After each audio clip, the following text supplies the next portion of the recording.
After my last PS5 video, I had a lot of comments down below that said, when is it going to be out? Well, here it comes. Yes, the PS5 version of Football Manager 2023 is going to be out next week, 1st of February. That's Wednesday. And it's going to come with a 20% discount for PlayStation Plus subscribers. We don't quite know what took so long, why it got delayed initially in November, but there are some little bits of news in the news release that they put out. They said that there were some unforeseen complications which arose during the submissions and approvals process. We don't know if these were legal or technical or some kind of QA issue, but it's finally here. Next week, the Football Manager 2023 version is going to be out on PlayStation 5. And if you're a PlayStation Plus subscriber, they're going to give you a 20% off discount on the game. So if you've got PlayStation Plus, you can get the game a little bit cheaper. They did say they wanted to get the game out as quick as possible because they didn't want to wait for the transfer update, which would obviously happen probably in sometime in late February or early March. They're going to get it out now and then provide a free transfer update down the line so that when the free transfer update does hit,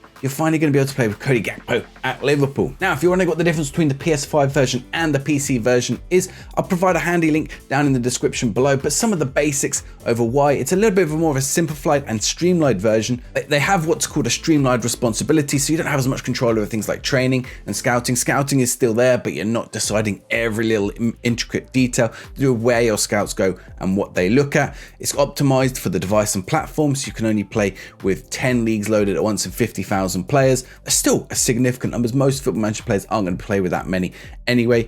There's an optional instant match result. Actually, that is in the main game if you install a skin, but generally they hide that in the main game. There's a 30 season limit. That's quite a long time. If you manage to get through 30 seasons, that's pretty good going, but it does cap out at that 30 seasons.